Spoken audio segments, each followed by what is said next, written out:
Hey guys, Pro here at VIP Outdoors, and we're getting ready for spring Chinook season.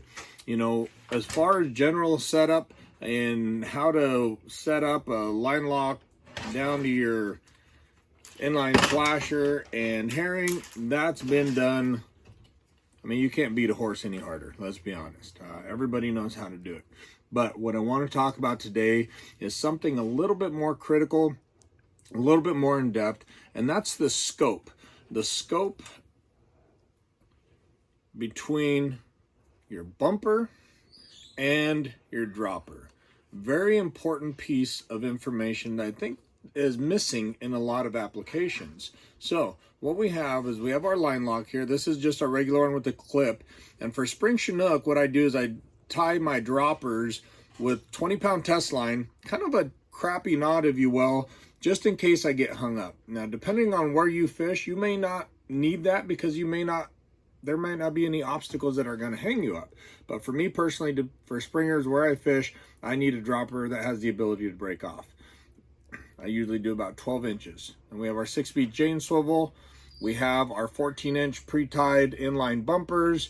Then you go down to your flasher. But what we want to talk about here in particular, let's see how I can get this. Hey, Cam. Come hold that rod up, would you, bud? See, this is like real life stuff. We're not trained professionals in demonstration.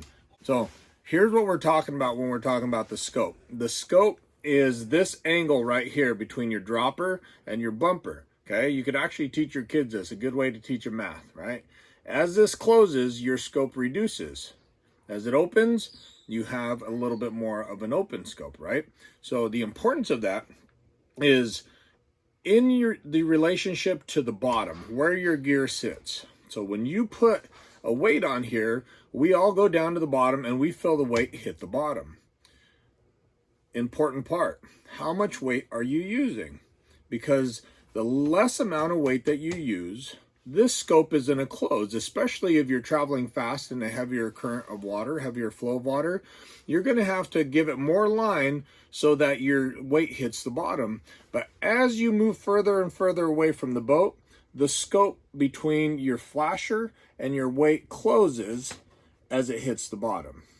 So adding more weight to your dropper then brings your scope, opens up your scope. Your line angle off of your rod tip isn't as shallow. It's much more of a steep angle, but it's going to give you a better presentation when you're down on the bottom.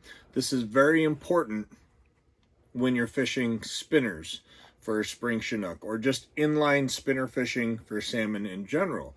A very, very important part that we have this scope opened up to where you have an accurate depth when you're fishing. If you have a piece of herring back there and your scope way out there and it's kind of dragging in the mud, that's not necessarily a horrible thing, and that still will fish. But with a spinner, you have to have that ample scope. That way when you bring it up and crank off the bottom, this is what it looks like. And your flasher and your herring or whatever you're fishing is now within that strike zone, opposed to being down in the mud and the rocks. So guys, open up that scope a little bit. Make sure you're using plenty of lead. Don't be afraid to go heavy on it. And hopefully that helps you guys with a little bit more catching this season. Thanks for watching, guys. If you have any questions, comments, leave them down in the, I don't know, down below, I guess. So anyways, thanks, guys.